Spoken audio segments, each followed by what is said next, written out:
China hosted a military parade. They invited Putin, Kim Jong Un, and other leaders from all over the world. This is where you get your news without the bias, just the facts. Jumping into it today. So China's Xi projects power at military parade with Putin and Kim Jong Un. Chinese President Xi Jinping warned the world was facing a choice between peace or war at a massive military parade in Beijing on Wednesday, flanked by Russia's Vladimir Putin and North Korea's Kim Jong Un in an unprecedented show of force. A lot of people are interpreting this as, hey, they had this huge military parade, they had missiles. Here's some clips of it. They had missiles, trucks, soldiers, and they're showing the world, particularly the U.S., hey, we've got power. We're not afraid to go to war. We'll get into the different aspects of it with these different countries and their relationship with the U.S. The event marked 80 years since Japan was defeated at World War II.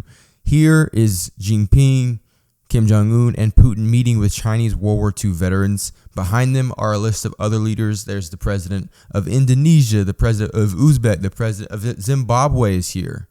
Lots of leaders here. Here's a quote from Jinping to 50,000 spectators at the Tiananmen Square. Today, mankind is faced with the choice of peace or war, dialogue or confrontation, win-win or zero-sum. So he's not hiding the fact, hey, this is a show of force. We are letting people know, if you want peace, we'll have peace. We want war, we have war. It's just a strategic political move for Xi Jinping. Riding in an open-top limousine, Xi then inspected the troops and cutting-edge military equipment such as hypersonic missiles, underwater drones, and a weaponized robot wolf. I want to look at here the different relationships between China and the U.S., North Korea, U.S., Russia, U.S., where they currently stand. And then we're going to look at Donald Trump's reaction to all this. So we have Xi Jinping, president of China.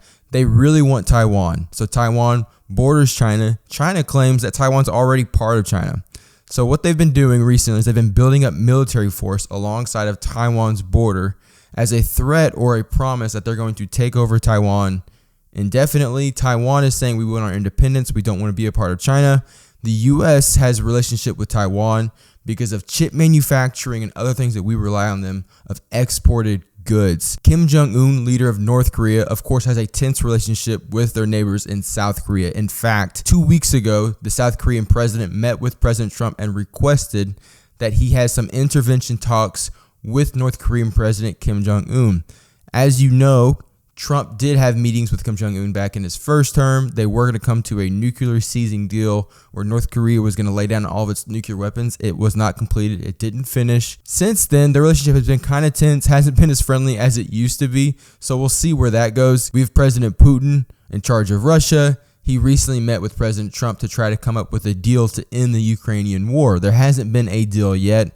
Right now, Zelensky and the European allies are currently discussing things with Putin's team to try to figure out a land swap deal or some sort of deal to bring a peace to the war. It hasn't happened yet. There are still sanctions on Russia. Here's President Trump's reaction on Truth Social. The big question to be answered is whether or not President Xi of China will mention the massive amount of support and blood that the United States of America gave to China in order to help it to secure its freedom from a very unfriendly foreign invader. Many Americans died in China's quest for victory and glory. I hope that they are rightfully honored and remembered for their bravery and sacrifice. May President Xi and the wonderful people of China have a great and lasting day of celebration.